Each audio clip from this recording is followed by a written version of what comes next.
Hi everybody, Dacob here. Welcome back to the Fashion Bunker. We have ozone, we have waves, we have green colors, we have the review of Christian Dior's Balade Sauvage, the eau de parfum fragrance by François Demachy, released in 2018 under the Christian Dior Maison Dior fragrance lineup.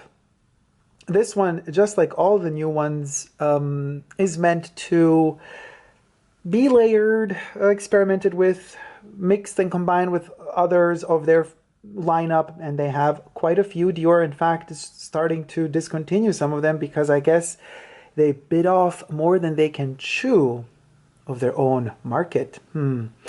Interesting. Anyway, the background, as always, you know by now, I select them and choose them according to what the smell inspires me, more or less. We have a Vivienne Westwood backdrop here with a very particular threading of wool. Very, very complex, very delicate. This is a sweater. This is a squiggle pattern on a sweater. And these colors will come in handy when describing this fragrance. Let's spray it on right away. This, by the way, is a 40 milliliter spray bottle. Some of you have been asking me after you've seen my review of DIORAMOUR. By the way, you can check out the review of DIORAMOUR in the cards up here, or the link is in the description box under the video.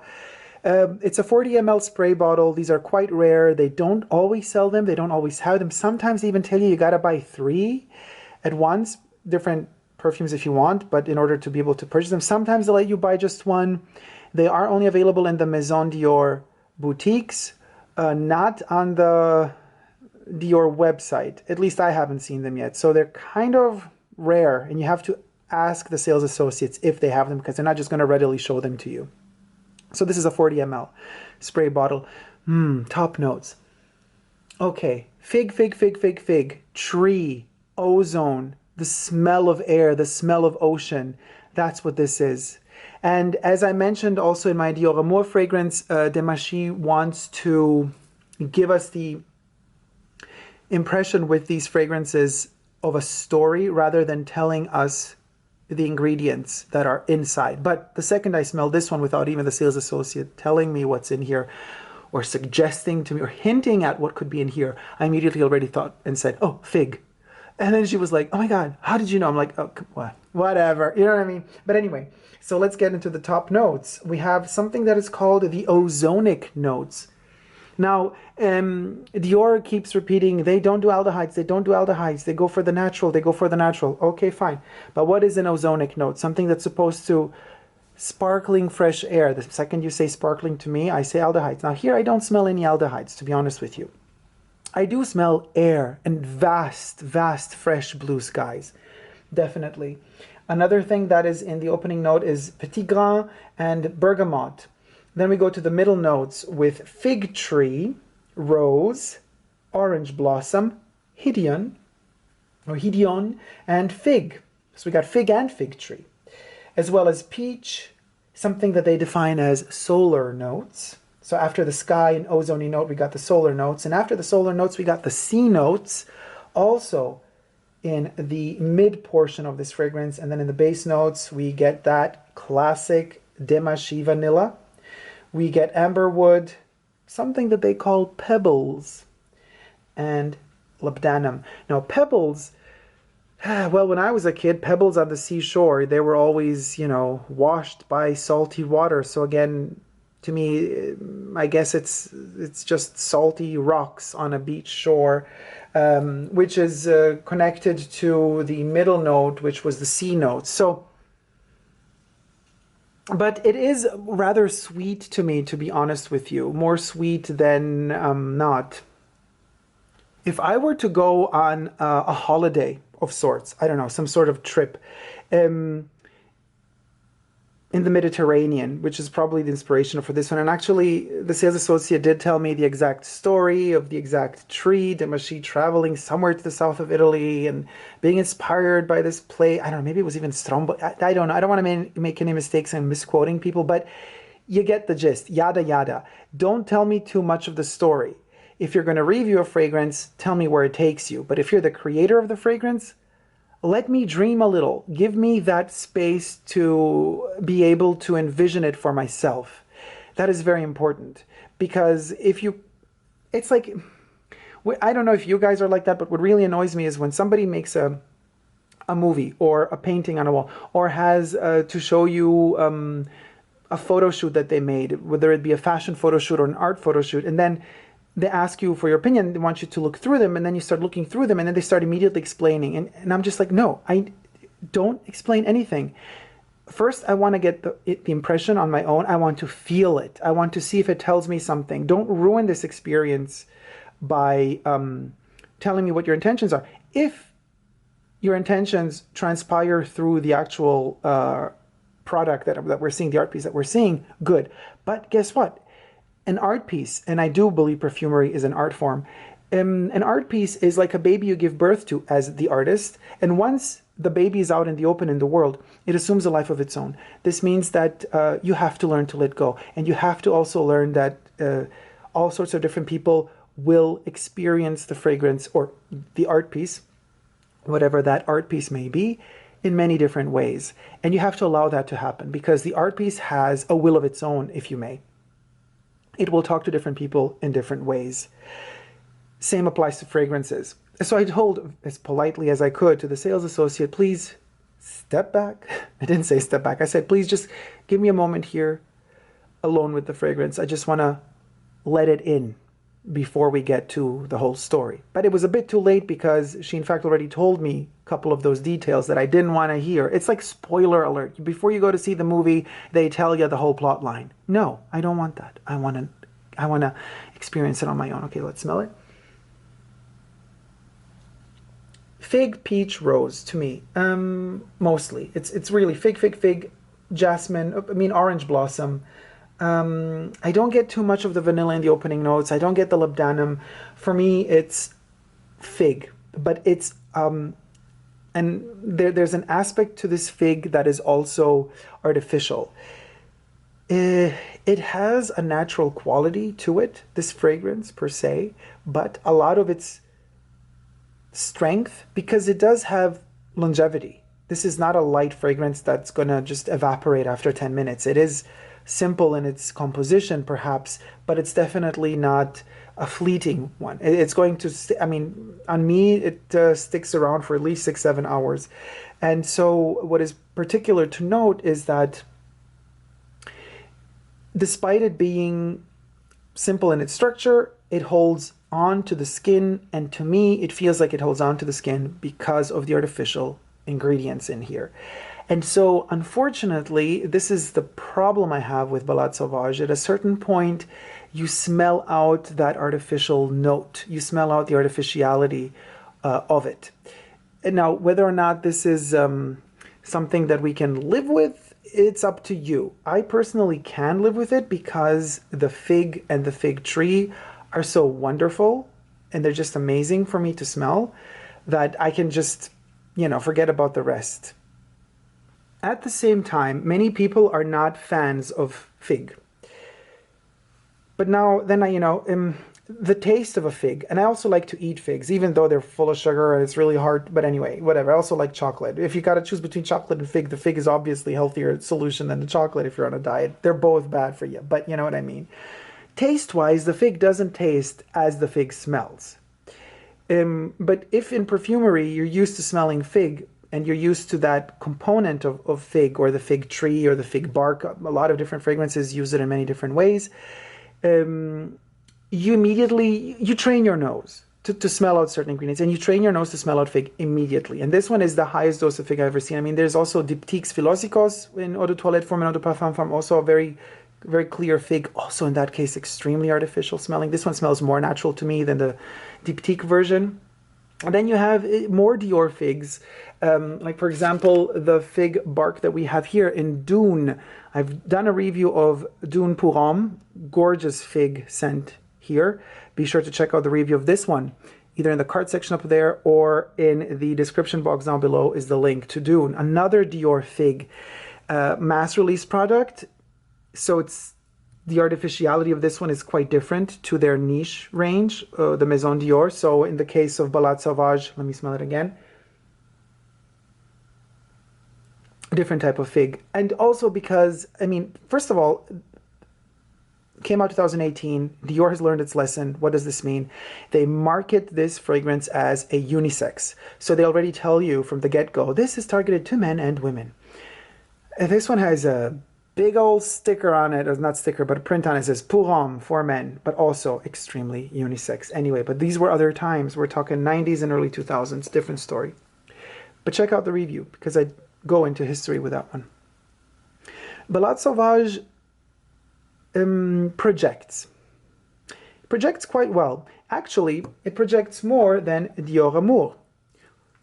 DIORAMOUR has really good longevity too, but it stays quite close to the skin. It has light and darkness in it. It's that femme fatale in some sort of way, because it lures you in and then it cuts your throat when you're inside. So DIORAMOUR is that amazing. Balade Sauvage projects more. It's as if you really are at some sort of beach. Yeah, at this point, let's just call it the Mediterranean. And you have the breeze of the Mediterranean Sea just blowing whiffs of that scent, of that salty ocean, not ocean, sea, it's the Mediterranean Sea, of the salty sea. The breeze takes it with you. The rays of light are there. I mean, you put on not body lotion, suntan lotion. So it's mixed a little bit with that as well, and you get all that. It's quite natural in a way, and that's how it feels. That's how this one projects. It projects as if from your skin a wind would be transporting it away from you. So that's why it has good projection. So thematically speaking, they have developed this one and composed it quite well, because they do allow that sensation. They give you that illusion of it floating away from you, but it doesn't run away from you. So it's still there, it's present on the skin, and it projects. And that's great for who loves fig. But this is fig, fig, fig. So if you're not into fig, you're not gonna like this one. However, not only fig transpires through, what else transpires through is the rose and the peach. Now the peach is an interesting element. And peach just came out in another one of my reviews. Also, be sure to check that one out. I have it here. Mitsuko by Guerlain, the famous Chypre. Link in the card section and the description box down below. Mitsuko has peach in it, but it also has oak moss. What a weird concoction. First time in history that somebody mixed the two. Guerlain was genius. Now, peach here is not placed inside this fragrance in order to create tension, friction. The peach isn't here to disrupt the composition that we're used to. You know, it doesn't, there's no ingredient inside this fragrance that delivers a punch in terms of, oh, wow, I'm smelling out something new that I've never smelled before. You don't get that here. What you do get here, however, is delicately, masterfully blended, good quality ingredients, whether they be natural or, for the most part, artificial. Even artificial ingredients can be really crappy. So just because we're saying artificial doesn't mean that everything artificial is bad. And let's not forget that even though some things are artificial, every object, every product, every bit of material we produce on planet Earth came from planet Earth. It came from some natural element that is on planet Earth. We learned how to transform elements from one element to the other and create synthetic compositions, but still, the base of everything we have on planet Earth comes from planet Earth, or comes from something that nature has built. So anyway, it's a very philosophical topic, I guess, asking ourselves, what's the border between artificiality and natural? Everything is natural. Everything comes from this earth. Everything came from this planet, what we're building. I mean, even in the case, if we really want to be geeky about it and say, well, sometimes when a meteor falls on planet Earth, it brings objects from outer space to planet Earth. Maybe sometimes you can build something out of those objects too, but that's fine. Let's just not say that everything comes from planet Earth, but everything comes from nature. And nature isn't just bound to planet Earth. Nature is the cosmos, this universe, it's everything. So everything is natural. Even the artificial is natural, if you really think about it. So in this case, I would say blend it in a way to make it feel as natural as it can. Even though this is a Maison Dior fragrance, it's still, for perfumery terms, it's still a mass-released product because it's available almost worldwide, and you know, you can definitely find it readily available, and also you can order it on the Dior website. So it's not like we're talking about a product that's produced only 20 bottles every year. There's no real limitation there. They produce as much as there is request, and if there's no demand for it, be sure that they will discontinue it. So it's also fascinating to review fragrances like this one, because who knows? Maybe in 5 years' time, Balade Sauvage will only be a memory, a fleeting memory, just like the fleeting memory of a fragrance once it leaves the skin for good. And after its last dry down, just evaporates. I'm smelling it now again.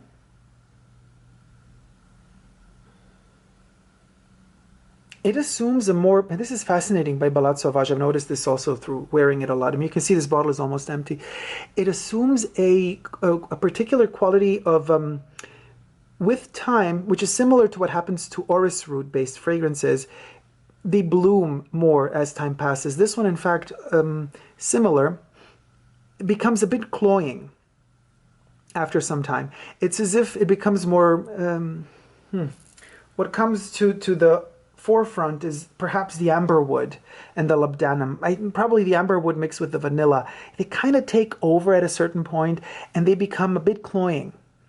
Like when you inhale them, there's no more light oceany breeze carrying whiffs of the smell of fig trees anymore. At a certain point, it turns over and it becomes no more wind. It's just a static, that kind of, the amberwood.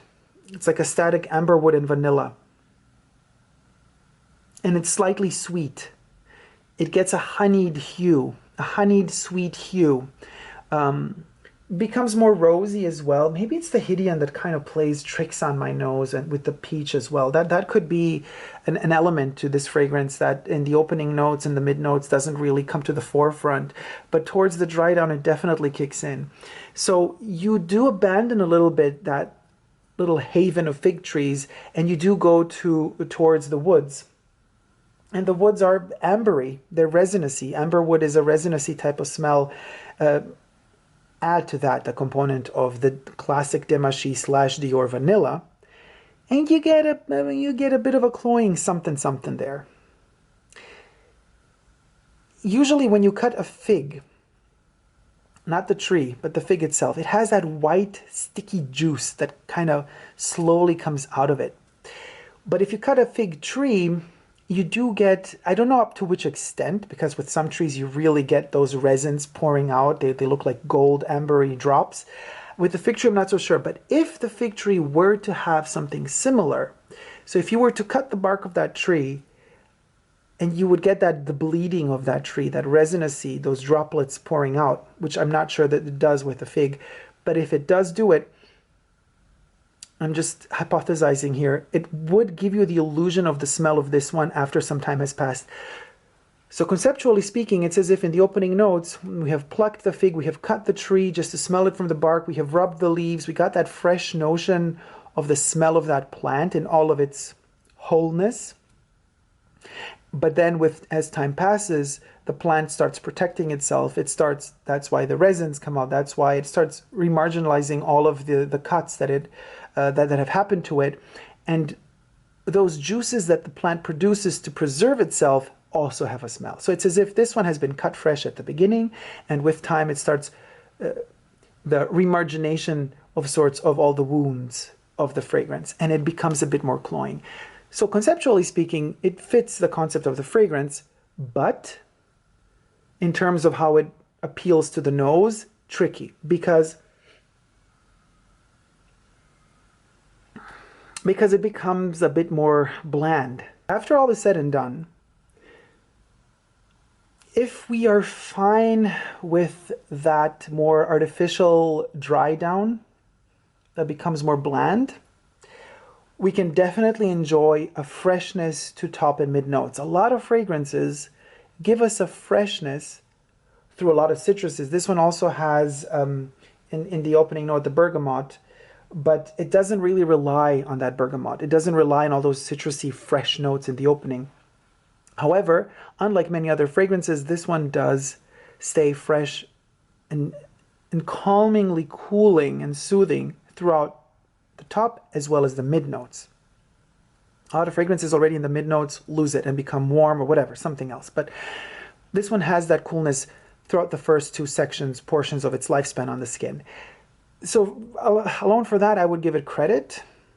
When it hits the dry down, then things become a bit messy. It's still a pleasant dry down. It's just, I would have almost preferred it to just, I don't know, if they would have avoided using the amberwood and the vanilla, but they need something. They need some sort of root or woody or resinousy something in the base note to kind of anchor all of the top things, all of the composition of everything that's on top. You know, you need something to grab everything into place and just position it at that bottom. So I don't know what else I would have done. I mean, maybe that would have been a breakthrough in perfumery, to not give it base notes, to not give it a dry down, you know, to let it evaporate like a whiff of fresh air. It doesn't need to stay long. I mean, then of course people would complain that longevity isn't good. But then I've explained already in my Dior AMOUR fragrance review, you don't always need perfumes that come from these big maisons that, you know, where things cost a bit more. It's not just that, okay, I'm paying more for a fragrance, oh, it has to last forever on the skin. I mean, I get it, people want something for their money, but sometimes you have to understand, it's not that you're always paying just for longevity. Sometimes you're paying also for quality, and quality doesn't always mean that something has to be cloying and lasting for 2 days on your skin. I don't associate the two. It's not always true that only what is long-lasting is worth the money. Sometimes stuff that is long-lasting, I just want to wash it off because it's so cheap smelling, it's disgusting, you know? And sometimes something that doesn't stay too long on the skin is so delicious that it's worth every penny, and I just keep repurchasing it. So in a way, I would have really enjoyed seeing Balade Sauvage as top and mid notes cut off completely the dry down, cut off the bottom notes, maybe leave the pebbles, whatever they understand under pebbles, because they put pebbles listed in the base notes. And there you have it. Would I be repurchasing this one? I don't know. I mean, it took me like, what, almost a year to use up not even one full bottle of 40 ml. I will be sad if it gets discontinued because I do like it quite a bit. What I tend to do when I get to the dry down, I respray just to freshen it up again, so I get these whiffs of the top and mid notes constantly. I don't like to get into the dry down of this fragrance too much. It's fine. I'm not annoyed by it, but it's just not my go-to fragrance. You know what I mean? So you tend to use it up quicker and more. But I do love the fig in here. And if you forget about the mass-released Dune, pour homme, I think of the Maison Dior. I mean, they probably have other fragrances with fig, but none of them from the Maison Dior range that are so heavily fig-based as is Balade Sauvage. So I would be sad to see it go. This is one of those fragrances that I would not mind if they reformulated it, tweaked it, altered it, changed it, just to give other facets to it, other interpretations of it. Why not? And so in that respect, maybe just for archival purposes, I would perhaps purchase a bigger bottle of this one because of all of the new releases. This one and Dior AMOUR, together with Belle de Jour. By the way, you can check out also my review of Belle de Jour. Are the three that merit the purchase. Now, I know that since 2018, even newer ones have been brought out on the market, and I have to also test those as well. But up until now, my favorites are still EAU Noire, Cologne Blanche, the Cologne of Cologne Blanche, and the Cologne of Bois d'Argent. The first three, they're the best. They're just the best. And then of all the newer things that have come out, I love Eau d'Ispahan, first formulation around 2012, 13. And from that kind of wave of new arrivals by Demachy, it's Eau d'Ispahan. And of the newest ones, it's definitely for me Balade Sauvage, Dior AMOUR, and Belle de Jour. Thank you guys so much for watching. I hope you liked this review of Balade Sauvage. If you have, please do thumb it up. And let me know what you think about Balade Sauvage in the comment section down below. Also, if you haven't already but wish to, consider subscribing to my channel here on YouTube. I'm also on Instagram, Facebook, and Twitter. Super Dacob all spelled together. I'm also on Patreon, and I would like to take this opportunity to thank my patrons for pledging. You keep the channel going. I love you guys so much. Thank you, everybody. Until next time, in one of my next videos, don't you ever forget to never give up on love. Love you all. See you soon. Take care. Bye.